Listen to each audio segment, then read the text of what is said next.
Hello दोस्तों। आज हम राजीव प्रकाशन के प्रश्नावली 1.3 के पहले भाग में 5 प्रश्नों को हल करेंगे। तो इसका पहला प्रश्न है, निम्नलिखित भिन्नों को दशमलव रूप में लिखिए और बताइए कि प्रत्येक का दशमलव प्रसार किस प्रकार का है। तो यहाँ दशमलव प्रसार की बात हो रही है, तो एक ग्राफ की सहायता से हम पहले ये देख लेते हैं कि दशमलव प्रसार कितने प्रकार के होते हैं। दशमलव प्रसार जिसे डेसिमल एक्सपेंशन कहा जाता है। अब ये दो प्रकार के होते हैं। एक होता है शांत दशमलव, जिसे हम टर्मिनेटिंग डेसिमल बोलते हैं, अर्थात ये रुक जाता है। और एक होता है अशांत दशमलव,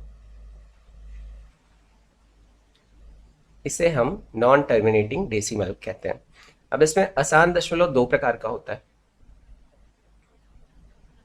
एक होता है आवर्ती दशमलव,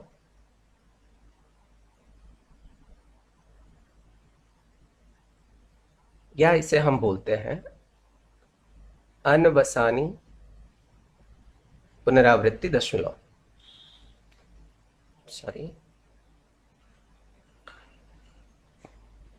पुनरावृत्ति दशमलव, ठीक है। अर्थात ये रिकरिंग डेसिमल होता है। दशमलव के कुछ स्थानों बाद, कुछ निश्चित स्थानों बाद खुद को दोहराता है, तो इसे बोलते हैं हम इंग्लिश में रिकरिंग डेसिमल।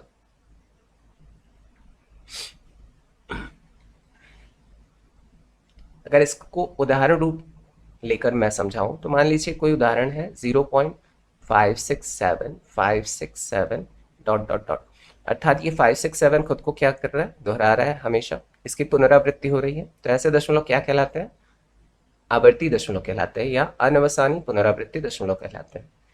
अब फिर एक और उदाहरण लेता हूँ, मान लीजिए 1.21313 डॉट डॉट डॉट, अर्थात यहाँ दशमलव के बाद 1313 खुद को क्या कर रहा है, दोहरा रहा है।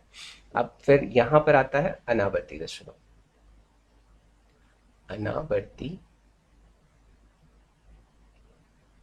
दशमलव, या इसे हम कहते हैं अवसानी दशमलव। इंग्लिश में इसे कहा जाता है नॉन रिकरिंग डेसिमल। अब यहाँ दशमलव प्रसार जो होता है वो रिपीटिंग नहीं होता है, अर्थात जो संख्याएं होती है वो खुद को दोहराती नहीं है, ठीक है। तो जैसे 1.3567890 तो खुद को कहीं से भी ये दोहराएगा नहीं। जैसे कि पाई, पाई का जो मान होता है वो भी खुद 3.1428 डॉट डॉट करके असंख्य संख्याओं तक जाता है, लेकिन वो खुद को कहीं भी दोहराता नहीं है, ठीक है। अब यहाँ ध्यान देने वाली बात है कि ये जो शांत दशमलव होता है और आवर्ती दशमलव होता है, इन दोनों को हम p/q के रूप में व्यक्त कर सकते हैं। इसे p/q के रूप में व्यक्त कर सकते हैं। और अनावर्ती दशमलव या अवसानी दशमलव जो होते हैं, इन्हें हम p/q के रूप में व्यक्त नहीं कर सकते हैं। अब आवर्ती दशमलव में जो संख्याएं आती हैं वो क्या कहलाती हैं, परिमेय, क्योंकि इसे हम p/q के रूप में व्यक्त कर सकते हैं। और यहाँ जो आती हैं वो क्या होती हैं, अपरिमेय, जिन्हें हम p/q के रूप में व्यक्त नहीं कर सकते। तो बस ग्राफ की सहायता से आप लोगों को यही समझाना था। तो वो आप लोगों को अच्छे से समझ में आया होगा कि दशमलव प्रसार में क्या क्या आते हैं, ठीक है। तो चलिए अब प्रश्नों की तरफ बढ़ते हैं, इसे हम मिटा लेते हैं। तो यहाँ पहला प्रश्न है 36/100। इसके हर को ध्यान दीजिए। मैं एक तरीका आप लोगों को बताता हूँ जिससे बिना भाग दिए हम जान सकते हैं कि ये शांत दशमलव है कि अशांत है। तो 100 का हम क्या करेंगे, गुणनखंड कर लेंगे। तो गुणनखंड करेंगे तो सबसे छोटी संख्या से करते हैं सबसे पहले। तो 2 से ये भाग देंगे तो 50 बार जाएगा, फिर 2 से भाग देंगे तो 25 बार, फिर 5 से भाग देंगे तो 5 बार, फिर 5 से भाग दिया तो 1 बार। तो हम 100 को किस प्रकार से लिख सकते हैं, 2 2 बार है, अर्थात 2 पे घात 2 गुणित 5 2 बार है तो 5 पे घात 2। तो यदि कोई भी हर जो है वो 2 पे घाते m गुणित 5 पे घाते n के रूप में हो, तो वो हमेशा किस रूप, क्या कहलाएगा, शांत दशमलव होगा। और अगर इस रूप में नहीं है, अर्थात इसके अलावा किसी भी संख्या का वो क्या हो, पावर बन जाए, तो वो अशांत दशमलव होगा। जैसे यहाँ अगर 3 आ जाए तो ये क्या हो जाएगा, अशांत हो जाएगा। जैसे कि मान लीजिए अब आप लोग कहेंगे कि 5/2, इसमें तो 5 का घात आएगा ही नहीं। हम इसे लिख सकते हैं 5 का घात कैसे, 5/2 पे घात 1 गुणित 5 पे घात 0 लिख दिया। 5 पे घात 0 लिखा तो ये क्या हो जाएगा, संख्या 1 हो जाएगी। तो बात तो वही है, लेकिन फिर ये इस रूप में बन जाएगा, अर्थात ये भी क्या है, शांत दशमलव है। तो आई होप आप लोगों को समझ में आया होगा, लेकिन यहाँ हमें इस रूप से नहीं बताना है, हमें भाग करके ही बताना है, ठीक है। तो मैंने सिर्फ आप लोगों को समझाने के लिए बता दिया इसे। चलिए, तो उसी रूप में हम हल करते हैं इसे। तो यहाँ 100 दिया है, तो इसे सीधे सीधे भाग दिए बिना भी हम देख सकते हैं। यहाँ 2 0 है, अर्थात यहाँ से दो नंबर काउंट करके यहाँ डेसिमल लगा देंगे। तो इसके आगे हम क्या लगाते हैं, शून्य लगा लेते हैं, फिर 36 आ गया। तो ये शांत मिल गया हमें, शांत दशमलव हो गया। अब यहाँ पर 1/11 है, भाग देंगे हम। अगर इस रूप में भी, जैसा मैंने बताया उस रूप में भी इसे अगर करना चाहें तो गुणनखंड करें, 11 कम 11, तो ये क्या लिख सकते हैं, 1 सही 11/11 पर पावर 1। तो ये 2 पे पावर m गुणित 5 पे पावर n नहीं आ रहा है ना, नहीं आ रहा है, तो इसलिए क्या हो जाएगा, अशांत हो जाएगा। तो उस रूप में भी चेक कर सकते हैं बिना भाग दिए, लेकिन हमें यहाँ क्या करना है, भाग दे के ही चेक करना है। तो 11 का 1 में भाग देंगे, तो सबसे पहले तो 0 लगाया, फिर पॉइंट, तो यहाँ 1 0 उतर गया, लेकिन 1 0 से तो काम बनेगा नहीं, तो 1 0 और उतारेंगे तो 1 0 यहाँ उतर जाएगा। फिर 11 9 99, यहाँ उतर गया 1। तो डेसिमल है तो 1 0 लगाया, लेकिन 1 0 से काम नहीं बनेगा, इसलिए 1 0 और लगाना पड़ा। तो फिर 11 9 99। तो ये हमेशा ऐसा ही रिपीट होता रहेगा। तो 09 क्या हो रहा है, रिपीटिंग नंबर, अर्थात 0.09 ये रिपीटिंग है। तो इसे क्या लिख सकते हैं हम, अनवसानी पुनरावृत्ति या रिकरिंग डेसिमल है पुनरावृत्ति। अब फिर यहाँ अगला है 4 सही 1/8। तो ये जो है वो मिक्स्ड फ्रैक्शन है, अर्थात मिश्रित भिन्न है, 4 सही 1/8। तो इसे पहले हम प्रॉपर में बना लेंगे या विषम भिन्न के रूप में बना लेंगे। तो 8 चौक 32 33/8। अब जो 8 है वो 2 पे घात है ना, अर्थात ये क्या है, शांत दशमलव मिल गया हमें। 2 पे घात हो या 5 पे घात हो तो क्या होता है, शांत दशमलव होता है, लेकिन हमें यहाँ डिवाइड करके पता करना है।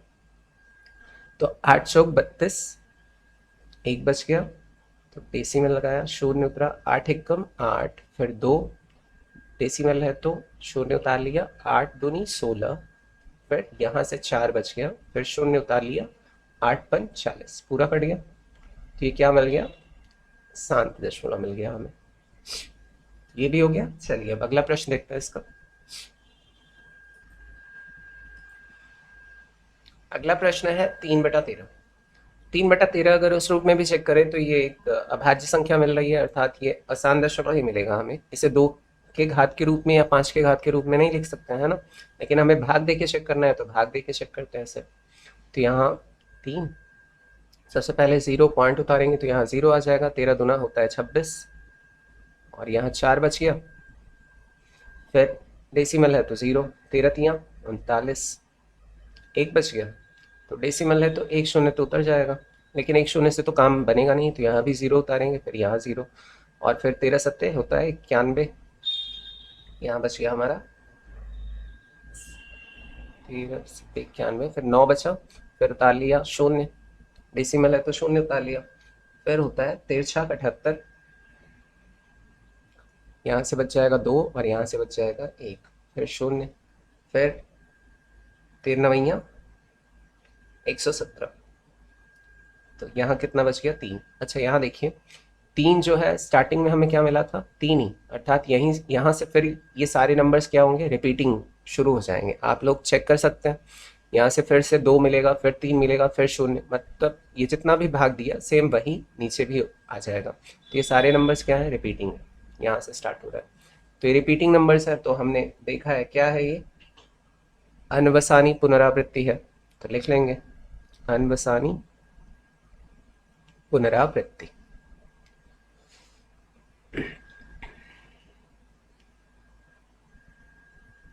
पुनरावृत्ति नॉन टर्मिनेटिंग तो है ही, और क्या है ये, रिकरिंग है ना, नॉन टर्मिनेटिंग रिकरिंग डेसिमल इसका पूरा नाम। चलिए अब अगला है 2/11। तो 11 तो अभाज्य संख्या है, तो ये आसान ही मिलेगा हमें, ये पता है। तो यहाँ भाग देंगे हम, तो 11 में 2 का 0 पॉइंट उतारेंगे तो यहाँ 0, और 11 एकम 11, यहाँ से बच गया 9, फिर शून्य उतारेंगे, फिर 11 अट्ठे 88, यहाँ 2 बच जाएगा, ये 2 स्टार्टिंग वाला 2 मिल गया, अर्थात ये 18 जो है वो खुद को रिपीट करेगा। तो हम लिख सकते हैं 0.18 जो रिपीट हो रहा है, फिर 1818, ये अनंत तक चलेगा। ठीक है, तो ये भी क्या मिल गया हमें, अनवसानी पुनरावृत्ति मिल गया, अनवसानी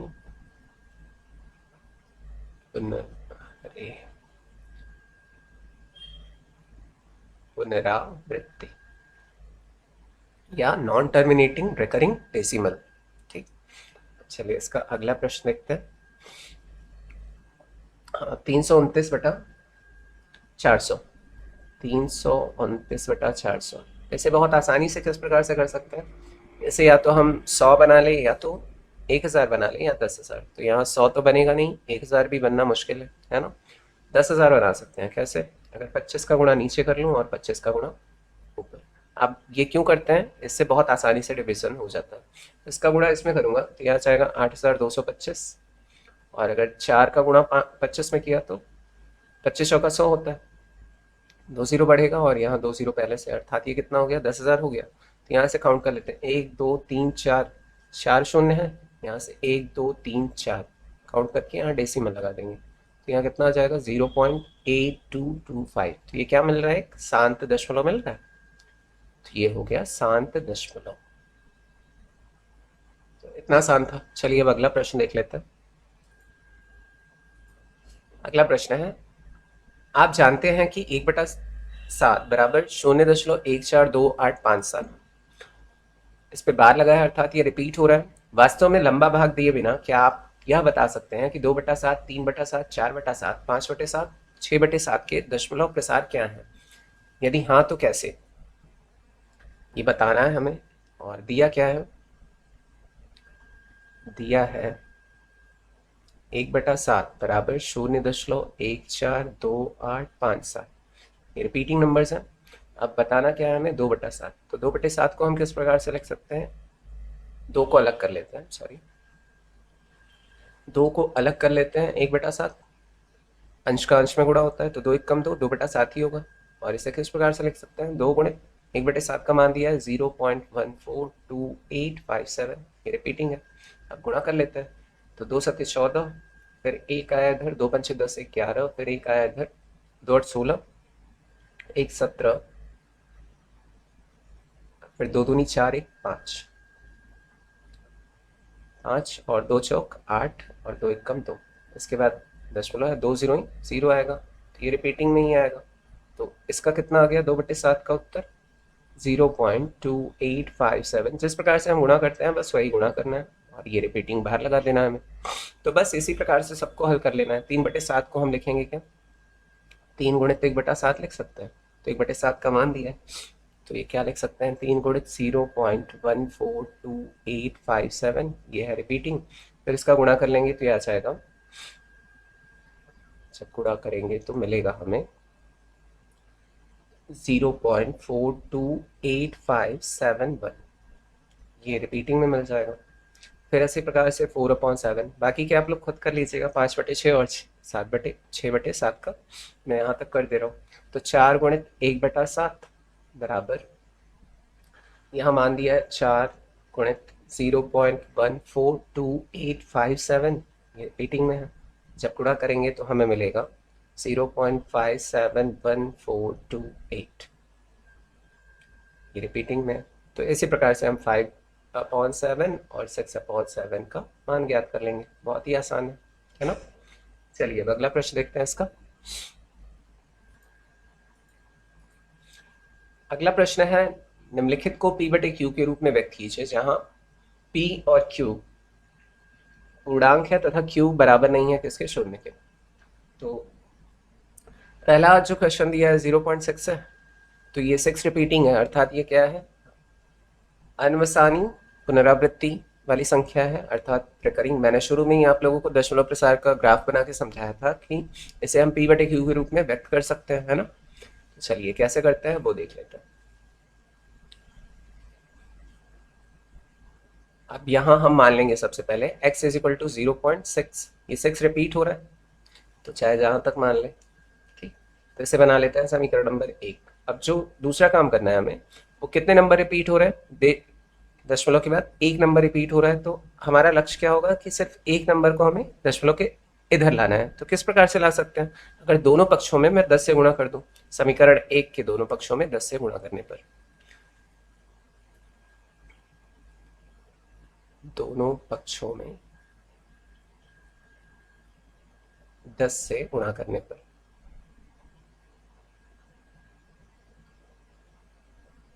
तो इधर अगर 10 से गुणा करेंगे तो 10x हो जाएगा, और इधर अगर 10 से गुणा करेंगे तो ये 6 इधर आ जाएगा। बस जितने नंबर रिपीट हो रहे हैं बस उतने ही नंबर्स को हमें लाना है। अगर दो नंबर्स को लाना होता तो क्या करते, 100 से गुणा कर देते दोनों पक्षों में। तो 6.666, अब यहाँ 3 बार लिख सकते हैं क्योंकि 6 तो बार बार रिपीट हो रहा है। ये बन गया हमारा समीकरण नंबर 2। अब फिर क्या करना है हमें, समीकरण 2 में से समीकरण 1 को माइनस कर देना है। तो समीकरण 2 माइनस समीकरण 1 करने पर,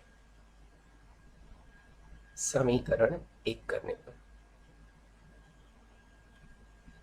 तो यहाँ बाएं पक्ष को बाएं पक्ष से घटा देते हैं। 10x माइनस एक्स बराबर, यहाँ सॉरी, बाएं पक्ष को बाएं पक्ष से घटा देते हैं और दाएं पक्ष को दाएं पक्ष से घटा देते हैं। तो 6.666 डॉट डॉट डॉट माइनस 0.666, या तो इसे इस प्रकार भी लिख सकते हैं, 10x माइनस एक्स बराबर 6.666 फिर माइनस 0.666, ये रिपीटिंग मतलब अनंत तक जा रहे हैं। तो यहाँ नंबर्स को नंबर्स में से घटाते हैं, चर को तो चर में से घटा नहीं सकते हैं। तो 10 यहाँ पर है, 1 इसके साथ है, तो 10 में से 1 गया तो 9x बराबर, और 6 में से 0 गया तो 6, और यहाँ सारी नंबर्स क्या हो जाएंगे, 0 हो जाएगा, या अनंत तक क्या हो जाएगा, शून्य शून्य ही आएगा। अर्थात हम लिख सकते हैं 9x बराबर कितना मिला है, 6। तो x बराबर कितना हो जाएगा, या 6.0 लिख सकते हैं, 6, तो 6 बटा ये 9 नीचे आ जाएगा। तो x बराबर कितना मिल गया, 6 बटा 9, ये कटेगा, 3 दूनी 6 और 3 तिरकाई 9, तो x बराबर कितना मिल गया, 2/3। इतना सिंपल है इसे हल करना। अब चलिए अगला प्रश्न देख लेते हैं। अगला प्रश्न है 0.47। तो यहाँ सिंपली चलिए इसे क्वेश्चन को हल करते हुए आप लोग समझिए अच्छे से कि कैसे करते हैं। यहाँ भी हमें मानना वही है, x बराबर 0.4। अब यहाँ 7 रिपीटिंग है, तो चलिए 2 बार ही ले लिया, तो इसे बना लिया समीकरण नंबर 1। तो सबसे पहला काम हमारा होता है कि देखिए दशमलव के बाद एक नंबर जो है वो क्या है, नॉन रिपीटिंग है, और एक नंबर क्या है, रिपीटिंग है। तो सबसे पहले हमें रिपीटिंग नंबर को दशमलव के इधर लाना है। तो कितनी रिपीटिंग है, सॉरी नॉन रिपीटिंग कितने हैं, 1 है। तो 1 है तो 10 से गुणा कर देंगे तो इधर आ जाएगा। तो समीकरण 1 के दोनों पक्षों में पहले हम क्या करेंगे, नॉन रिपीटिंग वाले नंबर को दशमलव के इधर लाएंगे। फिर अगला काम हमारा क्या होगा, जो रिपीटिंग है उसे भी दशमलव के इधर लाएंगे।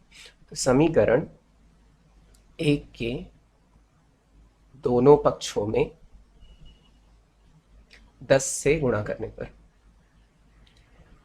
10 से गुणा करने पर, तो क्या हो जाएगा, ये 10x बराबर 4 इधर आ जाएगा, 4.77 डॉट डॉट, ये बन गया समीकरण नंबर 2। अब फिर हमारा अगला काम क्या है, जो रिपीटिंग नंबर्स है ना, जो 7 रिपीट हो रहा है उसे भी उठा के इधर लाना है। तो फिर से हमें किससे गुणा करना पड़ेगा, 10 से ही गुणा करना पड़ेगा, है ना। एक नंबर रिपीट हो रहा है तो 10 से ही करेंगे। तो समीकरण, अगला स्टेप है समीकरण 2 के दोनों पक्षों में 10 से गुणा करने पर। अब आप कहेंगे कि अरे सीधे सीधे 100 से गुणा कर देते तो दोनों आ जाते, लेकिन ये नियम ही नहीं है ना। तो इसलिए बारी बारी से करना है हमें। समीकरण 2 के दोनों पक्षों में 10 से गुणा करने पर, अब यहाँ 10 से अगर गुणा करेंगे तो ये कितना हो जाएगा, 100 हो जाएगा। 100x बराबर ये 7 इधर आ जाएगा, 47 हो जाएगा पॉइंट। यहाँ कितना आ जाएगा, 7 को चाहे जितनी बार लिख सकते हैं क्योंकि रिपीटिंग नंबर है। ये बन गया समीकरण नंबर 3। अब फिर क्या करना है हमें, समीकरण 3 माइनस समीकरण 2 करना है। तो समीकरण 3 माइनस समीकरण 2 करने पर,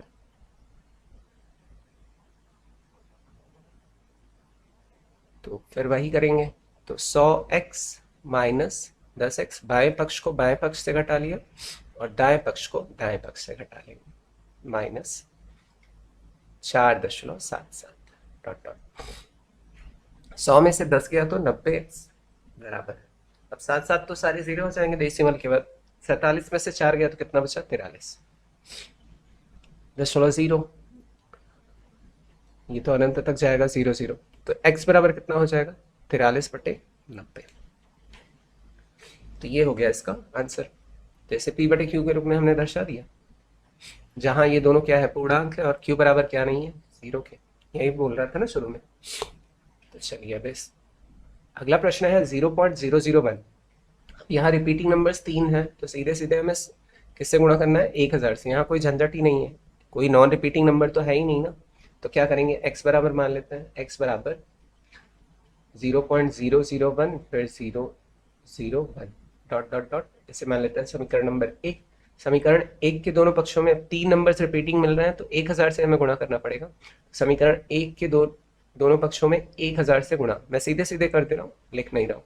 तो 1000 से गुणा करूंगा तो यहाँ कितना आ जाएगा 1000x बराबर, अब यहाँ ये सारे नंबर्स इधर आ जाएंगे, तो 001.001, चाहे जितनी बार इसे लिखूं क्योंकि रिपीटिंग में है, इसे समीकरण नंबर 2 मान लिया। अब डेसिमल के पहले जो होता है वो 0 की वैल्यू तो होती नहीं है ना, अब फिर वही करना है हमें कि समीकरण 2 माइनस समीकरण 1 कर देते हैं। तो 1000x माइनस x बराबर, यहाँ इसे हटा देंगे क्योंकि डेसिमल के पहले शून्य है, तो फिर 1.001 फिर 001 डॉट डॉट डॉट माइनस, और इसे लिखेंगे 0.001 डॉट डॉट डॉट। अब घटाएंगे 1000 में से, अगर इसे घटाया तो कितना आ जाएगा 9099x बराबर, यहाँ से सारे डेसिमल के बाद वाले तो 0 हो जाएंगे, बचेगा क्या 1 बचेगा, तो x बराबर कितना मिल जाएगा 1/999। इतना सिंपल। अब चलिए इसका अगला प्रश्न देख लेते हैं।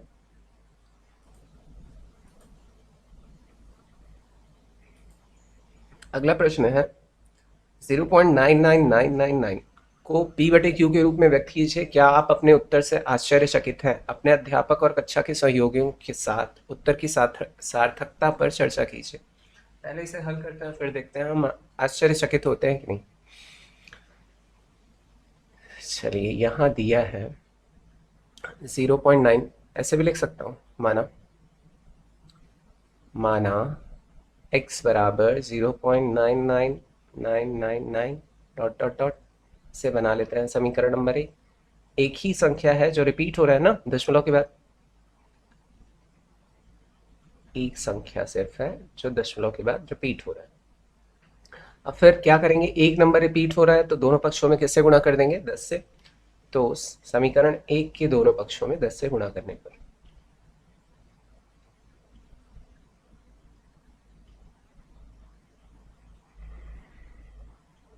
10 से गुणा करने पर, इधर 10 से गुणा करेंगे तो कितना हो जाएगा 10x बराबर, इधर 10 से गुणा करेंगे तो 1 9 इधर आ जाएगा, तो 9.9999 डॉट डॉट डॉट, इसे बना लिया समीकरण नंबर 2। अब क्या करना है, समीकरण 2 माइनस समीकरण 1 करना है। समीकरण 2 माइनस समीकरण 1 करने पर तो ये कितना हो जाएगा 10x माइनस x बराबर 9.99999 dot dot dot minus 0.99999 dot dot dot. 10 में से 1 गया तो कितना बचा 9x बराबर, अब इधर भी कितना, दशमलव के बाद वाली सारी संख्याएं 0 हो जाएंगी ना, डॉट डॉट, और दशमलव के पहले वाले 9 में से 0 गया तो 9 ही बचा, तो यहाँ कितना आ गया x बराबर 9/9 आएगा, और कटेगा तो कितना आ जाएगा 1। तो आश्चर्यचकित हुए ना। तो अब ये क्यों हुए आप लोग खुद से बैठ के सोचिए। कुछ नहीं है, ये रिपीटिंग नंबर्स कितना है 1 है, तो इसलिए इसकी जो वैल्यू आई, इधर वाली जो वैल्यू आती है हमेशा बाएं पक्ष वाली, वो 9 के रूप में ही आती है ना। देखा होगा आपने 9 या 90 या 900 या 9000 या 999 इस रूप में आता है। तो जब इधर वाली संख्या भी 9 आ गई तो उससे डिवाइड होके 1 आ गया, तो इसलिए हम आश्चर्यचकित हो गए, और कोई बात नहीं है, ठीक है। चलिए अब अगला प्रश्न देखते हैं, जो कि आज का आखिरी प्रश्न है। ये है 1/17 के दशमलव प्रसार में अंकों के पुनरावृत्ति खंड में अंकों की अधिकतम संख्या क्या हो सकती है। अर्थात जब हम 17 में से 1 को भाग देंगे तो दशमलव के बाद कितने, मतलब दशमलव के बाद कितने अंकों के बाद जो दशमलव प्रसार है वो खुद की पुनरावृत्ति करने लगेगी, ये हमें संख्याएं जो है वो गिन के बतानी है। तो गिन के बताने के लिए हमें क्या करना पड़ेगा, भाग देना पड़ेगा। तो हम भाग देते हैं, चलिए 1/17 का दशमलव प्रसार, भाग देना तो सबको आता ही है। तो 17 में हम 1 को भाग देंगे, तो सबसे पहले तो 0.0 उतारेंगे, फिर क्या आ जाएगा 0, 1 और उतारेंगे तब यहाँ 0 बढ़ जाएगा। फिर 17 बचे क्या, 85 होता है, यहाँ कितना बच गया 15, फिर 1 0 उतारा, फिर 17 अट्ठे 136, और यहाँ कितना बच गया हमारा 4 और 1, फिर यहाँ 0 उतारा, फिर 17 अट्ठे 136, कितना बच जाएगा 4, फिर 0 उतारा, फिर 17 दूना 34। अब हमें भाग देते जाना है जब तक कि ये शुरुआत का नंबर ना मिल जाए 1। अगर मिल जाएगा वहीं से ही क्या हो जाएंगी, सारी संख्याएं खुद की पुनरावृत्ति करने लगेंगी। तो 34 और यहाँ बच गया हमारा 6, फिर 0 उतारा, फिर 17, 17 3 51, 51 यहाँ से हमें मिल गया 9, फिर 0 उतारा, फिर 17 बचे 85। अब यहाँ मैं उतार रहा हूँ, फिर मुझे कितना मिल गया 5, तो फिर 0 उतारा, फिर 17 दूना 34, फिर यहाँ कितना मिल जाएगा, 1 यहाँ मिलेगा, सॉरी, और यहाँ 6, तो फिर 0 उतारा, और फिर 17 नवैया 153, यहाँ से ये कट जाएगा, यहाँ बच जाएगा 7, फिर 0 उतारा, फिर 17 चौका 68, फिर यहाँ 2 बच गया, फिर 0, 17 एकम 17, यहाँ से मुझे मिल गया 3, फिर 0 उतारा, फिर 17 एकम 17 ही करेंगे, फिर यहाँ से आ जाएगा, यहाँ आ जाएगा 1, सॉरी, यहाँ आ जाएगा 1, और यहाँ उतर जाएगा 3, तो फिर 0 उतार लिया, फिर 17 सत्ते 119। अब यहाँ से जो बचेगा वो 11 बचेगा, तो यहाँ लिख ले रहा हूँ, 1 0 उतार लिया, तो 17 सत्ते हो गया था, फिर 17 छक्के 102, यहाँ नीचे लिख रहा हूँ 17 छक्का 102, फिर ये कट जाएगा, यहाँ कैरी हो जाएगा, तो यहाँ बचेगा 8, तो ये 0, फिर 17 चौका 68 होता है, फिर यहाँ कितना बच जाएगा 12, 0 उतार लिया, फिर 17 सत्ते 119, तो ये कट गया, फिर 1 बचा। अब देखिए 1 बचा मीन्स जो स्टार्टिंग में नंबर था 1 वही मिल गया, तो 1 मिल गया, अर्थात ये सारी संख्याएं जो आ रही हैं, मीन्स यहाँ लिख रहा हूँ 0.058823529411767, ये सारे नंबर्स क्या होंगे, रिपीट करेंगे खुद को। तो यही तो बताना था, अधिकतम संख्याएं बताइए जहाँ से वो खुद को क्या करने लगे, रिपीट, पुनरावृत्ति करने लगे। तो काउंट करते हैं कितने नंबर्स हैं, 1 2 3 4 5 6 7 8 9 10 11 12 13 14 15 16, 16 अंकों के बाद ये क्या करेंगे, खुद की पुनरावृत्ति करेंगे। तो आंसर कितना हो जाएगा 16 अंक। अधिकतम अंकों की संख्या कितनी होगी,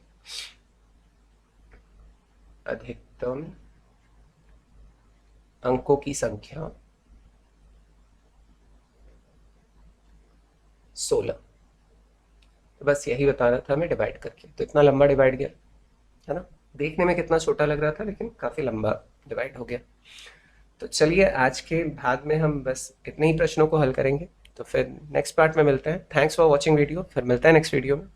टेक केयर, बाय बाय।